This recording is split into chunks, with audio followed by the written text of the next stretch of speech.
మనం నిరంతరం ఏదో ఒక పండుగ సందర్భంగానో, గుడ్ మార్నింగ్ అనో, గుడ్ ఈవినింగ్ అనో, లేకపోతే ఏదైనా విషెస్ చెప్పడానికి, బర్త్‌డే విషెస్ చెప్పడానికి గూగుల్‌లో ఫోటోస్ డౌన్‌లోడ్ చేసుకొని వాటిని మన ఫ్రెండ్స్‌కి షేర్ చేస్తూ ఉంటాం.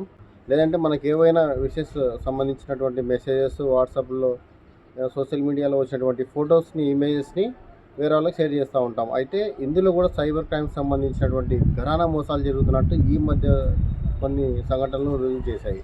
అదెలా అంటే మనం గూగుల్ ద్వారా కానీ, లేదంటే సోషల్ మీడియా ద్వారా కానీ డౌన్లోడ్ చేసుకున్నటువంటి వీడియోస్ కానీ, లేదంటే ఫోటోస్, ముఖ్యంగా ఫోటోస్‌లో మనకు కనిపించకుండా ఒక లేయర్ లాంటి కోడ్‌ని అందులో నిక్షిప్తం చేసి ఉంచుతారు సైబర్ మోసగాళ్ళు.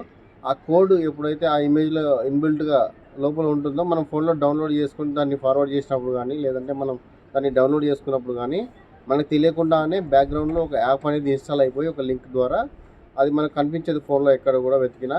అప్పుడు ఆ ఫోన్ హ్యాక్ అయిపోయి సంబంధించిన వివరాలన్నీ కూడా అవతల సైబర్ మోసగాళ్ళకి వెళ్ళిపోతాయి.